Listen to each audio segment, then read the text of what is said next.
ఒక్కసారి వెలుగులో చూస్తే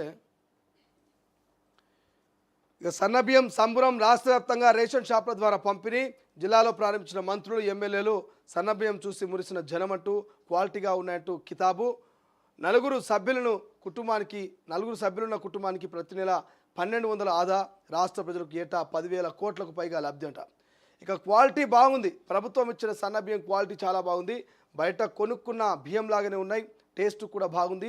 సన్నబియ్యం పంపిణీ చేయడం వల్ల ఒక్కో కుటుంబానికి చాలా డబ్బులు మిగులుతాయి. వాటితో ఇతర అవసరాలకు వాడుకోవచ్చు. థ్యాంక్ యూ సీఎం సార్ అంటూ మనకు సన్నబియ్యానికి సంబంధించిన వార్త కనిపిస్తుంది. రైట్, ఒకసారి మనం పోల్ అవుట్ పెట్టాం. సన్నబియ్యం క్వాలిటీగా ఉన్నాయా లేవా, సన్నబియ్యం మీద తెలంగాణ ప్రజలు ఏమనుకుంటారని ఒక పోల్ పెట్టినాము. ఆ పోల్ చూద్దాం. పోల్లో మరి ఎటువంటి స్పందన వచ్చింది తెలంగాణ ప్రజల నుంచి. రాష్ట్ర వ్యాప్తంగా పంచిన సన్న బియ్యం ఎట్లున్నాయని మా వాళ్ళు పోల్ పెట్టారు. బాగున్నాయా బాగలేవా అని అడిగితే చాలామంది కూడా బాగున్నాయంటూ 74% మంది తొలి వెలుగు వేదికగా వాళ్ళు ఓట్ చేసి వాళ్ళ ఫీడ్బ్యాక్ని ఇచ్చారు. మొత్తం 503 మంది ఈ పోల్లో ఓట్ చేస్తే అందులో 74% మంది, సో 503 పార్టిసిపేట్ చేసి అందులో 74% సన్న బియ్యంకు చేయగొట్టారు. ఒక 26% మాత్రం బాగలేవని చెప్తున్నారు. సో ఇక్కడ 74% సన్న బియ్యం అద్భుతంగా ఉన్నాయని తెలంగాణ ప్రజలు చెప్తా ఉన్నారు. సో ఇప్పుడు సన్న బియ్యానికి జైగొట్టారని చెప్పుకోవచ్చు. సన్న బియ్యం క్వాలిటీ బాగున్నాయి, సన్న బియ్యం తినడానికి బయట కొనుక్కున్నటువంటి బియ్యం లెక్కన ఉన్నాయని చెప్పేసి సో జనం జైగొడుతున్నారు. కాబట్టి ఇదే జనానికి మనం చెప్తా ఉన్నాం క్లియర్గా, ఈ సన్న బియ్యాన్ని దయచేసి మీరు ఇడ్లీ బండికో లేకపోతే ఒడియాలకో అప్పాలకో యూజ్ చేయకండి. దయచేసి తినడానికి మాత్రమే ఉపయోగించండి. గతంలో ఇచ్చినటువంటి దొడ్డు బియ్యం అంటే క్వాలిటీ లేవు, లేకపోతే నూకలు ఉండవో, లేకపోతే ఇతర కారణాల వల్ల మీరు అరకొరకు దళారులకు అమ్ముకున్నటువంటి పరిస్థితి ఉండే. బట్ ఇప్పుడు కోట్ల రూపాయల ప్రభుత్వం మీద భారం పడినప్పటికీ నిరుపేద కుటుంబాలకు సన్నబియ్యాన్ని ఇస్తున్నాయి. కాబట్టి సన్నబియ్యాన్ని దయచేసి పక్కదారి పట్టించకండి. సన్నబియ్యాన్ని దయచేసి అమ్ముకోకండి. అర్హులైనటువంటి నిరుపేద కుటుంబాలు ఖచ్చితంగా ఈ సన్న బియ్యాన్ని సద్వినియోగం చేసుకోండి. సో ప్రభుత్వం కూడా దయచేసి ఒక కన్నేసి ఉంచాలే డీలర్ల మీద, మధ్యవర్తులైనటువంటి దళారుల మీద.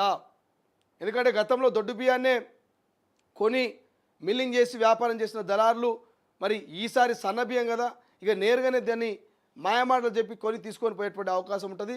లేదంటే కొత్త రేషన్ డీలర్లతో కుమ్మక్కై పక్కదారి పట్టించేటువంటి అవకాశం ఉంటుంది. కాబట్టి ఎప్పటికప్పుడు ప్రభుత్వం దయచేసి సన్న బియ్యం పంపిణీ మీద డీలర్ల వ్యవహారంలో కావచ్చు, సప్లై విషయంలో కావచ్చు జాగ్రత్తగా ఉండాలి, అప్రమత్తంగా ఉండాలి. నిరుపేద కుటుంబాలకి సన్న బియ్యం నిత్యం అందాలంటే మాత్రం ఖచ్చితంగా కఠినమైనటువంటి చర్యలు కూడా తీసుకోవాలి, ఏదైనా అవినీతి అక్రమాలకు పాల్పడితే. సో మరి ఎంతవరకు సన్న బియ్యాన్ని ప్రజలు ఉపయోగించుకుంటారో తెలియదు, కానీ 74% మాత్రం అద్భుతంగా ఉంది సన్న బియ్యం అని చెప్తా ఉన్నారు. ఇక సన్న బియ్యం తీసుకొని పోతున్న అవ్వ మురుస్తూ ఉంది. ఓ అక్క సన్న బియ్యాన్ని చెరుగుతూ చిరునవ్వులు చిందిస్తూ ముఖ్యమంత్రికి ధన్యవాదాలు చెప్తుంది. అంటే సన్న బియ్యం అద్భుతంగా ఉన్నాయని అర్థమవుతున్నది. మరి ఈ సన్న బియ్యాన్ని ఎంతవరకు వీళ్ళు యూజ్ చేసుకుంటారు? మనిషికి 6 కిలోల చొప్పున ఇంట్లో 4 ఉంటే 24 కిలోల బియ్యం వస్తాయి. 24 కిలోల బియ్యం అంటే ఇవాళ బహిరంగ మార్కెట్లో ఒక 24 కిలోలు అంటే 25 కిలోల బ్యాగ్ కనుక కొంటే 1800 1600 ఉన్నది. ఇలా ఏ ప్రైవేటు కంపెనీకి సంబంధించినటువంటి బియ్యాన్ని కొన్నా, అది సోనా మైసూర్ అని చెప్పేసి ఇంకేదో కొన్ని రకరకాల బియ్యాలు ఉంటాయి కదా, సన్న బియ్యాలు. ఆ సన్న బియ్యం కొంటే 25 కిలోల బ్యాగు 1800 నుంచి దాదాపు 1900 2000 దాకా ఆశ్చర్యపోవాల్సిన అవసరం లేదు. అంతేనా అజయ్? 1400 ఉంటుందా? 1400 నుంచి 1500-1600 దాకా కూడా బియ్యం క్వాలిటీ బట్టి ఉన్నాయి. సో మనం యావరేజ్గా 1525 కిలోలకు వేసుకున్నా కూడా ఇక్కడ ఒక 4 ఉన్న ఇంట్లో వాళ్ళకు నెలకు 1500 సేవ్ అయినట్టే. సో మరి దీన్ని ఎంతవరకు ఉపయోగించుకుంటారో తెలియదు నిరుపేద కుటుంబాలు. కానీ సన్న బియ్యం మాత్రం అద్భుతంగా ఉన్నాయన్నట్టు ఫీడ్బ్యాక్ వచ్చింది. సో రాష్ట్ర ప్రభుత్వానికి రిక్వెస్ట్ చేస్తున్నాం, దయచేసి కొత్త రేషన్ కార్డులు ఇవ్వండి. కొత్త రేషన్ కార్డులు ఇస్తే ఇట్లా నిరుపేద కుటుంబాలు, ఇంకెన్నో కుటుంబాలు ఆకలికి అలమటిస్తూ ఉన్నాయి. నెలకు 1000 రూపాయలు బియ్యం పేరిట వాళ్ళు ఖర్చు పెడతా ఉన్నారు వాళ్ళకు వచ్చే అరాకొరలో. సో దయచేసి అసంతృప్తిగా సగం అన్నం తిని వాళ్ళు రోజు పనికి పోతూ ఉంటారు. కాబట్టి దయచేసి కొత్త రేషన్ కార్డులు తొందరగా జారీ చేసి ఆ కొత్త రేషన్ కార్డుల లబ్ధిదారులకు కూడా సన్న బియ్యం ఇవ్వాలని మేము రిక్వెస్ట్ చేస్తున్నాం. ఏళ్లకు తరబడి మీరు పోస్ట్ పోన్ చేయకూర్రి, నెలల తరబడి సర్వేలు చేయకూర్రి. పదుల సంఖ్యలో మీరు దరఖాస్తు చేపించుకోవద్దు. దయచేసి తొందర రేషన్ కార్డులు ఇచ్చి తొందర అర్హులందరికీ కూడా సన్నబియ్యం పంపిణీ చేయరు. సన్నబియ్యంతో పాటు ఉప్పులు, పప్పులు, నిత్యావసర సరుకులను కూడా తక్కువ ధరకు ఇచ్చేటువంటి ప్రయత్నం చేయరు. ఒకటి విద్య, వైద్యం, మౌలిక సదుపాయాలు ఇవి తప్ప ఇంకా ప్రజలకు మీరు బంగారాలు ఇస్తామన్నా లేకపోతే స్కూటీలు ఇస్తామన్నా నెలకు 2,500 ఇస్తామన్నా కూడా ఏం లాభం లేదు. నిత్యావసర సరుకులు ఇరి నిత్యం వాళ్ళకు అవసరమైనటువంటి దుస్తులో లేకపోతే వాళ్ళు ఉండనికే ఇల్లో ఇట్లాంటివి కానీ మేము కారు ఇస్తా, నేను బంగ్లు ఇస్తా, ఇది ఇస్తా, అది ఇస్తా, ఇదంతా కూడా వృధా కదా. కనీసం నిత్యావసర సరుకులు అంటారు, కూడు గూడు గుడ్డ అంటారు. తినడానికి తిండి ఉండాలి, పడుకోనికి ఇల్లు ఉండాలి, వేసుకోనికి బట్టలు ఉండాలి. ఇవి మాత్రం మ్యాండేటరీ.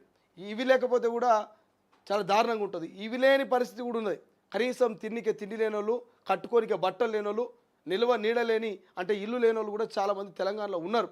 సో అటువంటి వాళ్ళకు మీరు మొదటగా ప్రిఫరెన్స్ ఇస్తూ ఆ రేషన్ కార్డు ఇస్తే బాగుంటుంది అనేది రిక్వెస్ట్ చేస్తున్నాం.